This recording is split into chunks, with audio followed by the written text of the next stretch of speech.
தமிழ்நாட்டில் சாராய ஆலைகளையும் டாஸ்மாக் கடைகளையும் முழுவதுமாக மூட முதலமைச்சர் விஜய்க்கு சரியான வாய்ப்பு கிடைத்திருக்கிறது என்று இது தொடர்பாக தமிழ்நாடு கள் இயக்க தலைவர் நல்லசாமி அளித்த பேட்டியை பார்க்கலாம்.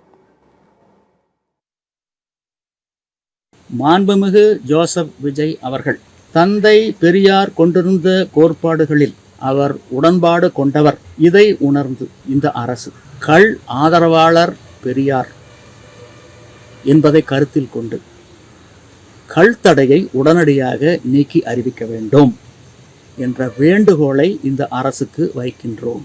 தந்தை பெரியார் அவர்கள் கும்பகோணத்தில் நடந்த ஒரு கூட்டத்துக்கு தலைமை வகிக்கின்றார்.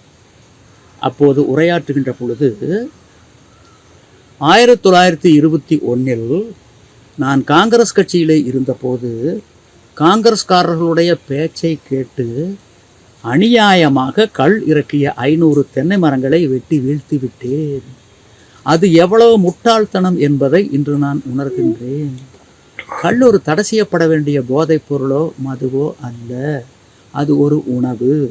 இறக்கிய கல்லை மரத்தடியிலேயே குடிப்பதற்கு விற்றுவிட்டால் எந்த பாதிப்பும் இருக்காது. ஏலம் கடை என்று இருந்தால்தான் கலப்படம் போன்ற தவறுகளுக்கு வாய்ப்பு இருக்கும். ஆகவே இந்த அரசு கள் மீதான ஆளுமையை கைவிட வேண்டும். மேலும் பதிவு செய்திருக்கின்றார், எனது தங்கை கண்ணம்மானுடைய கணவர் மாப்பிள்ளை நாயக்கர் அதிசார வயிற்றுப்போக்கு நோயால் அவதிப்பட்டுக்கிட்டு இருந்தார். கள்ள குடித்தா நல்லதுன்னு மருத்துவர் சொல்ல கேட்டு குடிச்சிக்கிட்டு இருந்தார். நோய் கட்டுக்குள்ளே இருந்தது. நோயினுடைய அறிகுறி வெளியே தெரியல. இதுக்கிடையில் மதுவிலக்கு கொண்டு வந்தாங்க. தெரியாதனமாக கல்லுக்கு தடை வச்சாங்க. கல் கிடைக்காம போச்சு. கொஞ்ச நாள் திருட்டுக்கல்லை குடிச்சிக்கிட்டு இருந்தார். இது கேவலம்னு சொல்லி கல் குடிக்கிறத நிறுத்திட்டாரு. நோய் முத்தி போய் 5 வருஷத்துக்கு முன்னாடி செத்து போயிட்டாரு. கல்லுக்கு தடை விதிக்காமல் இருந்திருந்தால் இன்னும் அவர் உயிரோடு இருந்திருப்பார். இது பெரியாருடைய பதிவு.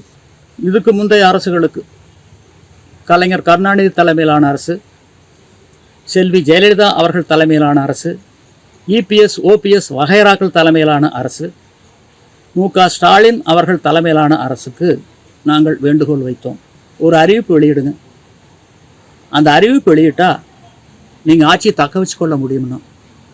யாருமே எங்களுடைய அறிவிப்பை ஏற்கவில்லை. அதனுடைய வெளிப்பாடு அவர்கள் ஆட்சியை தக்க வைத்து கொள்ள முடியவில்லை. இது கடந்த கால வரலாறு. ஆக இவங்கெல்லாம் எங்களை ஏமாற்றிட்டாங்க.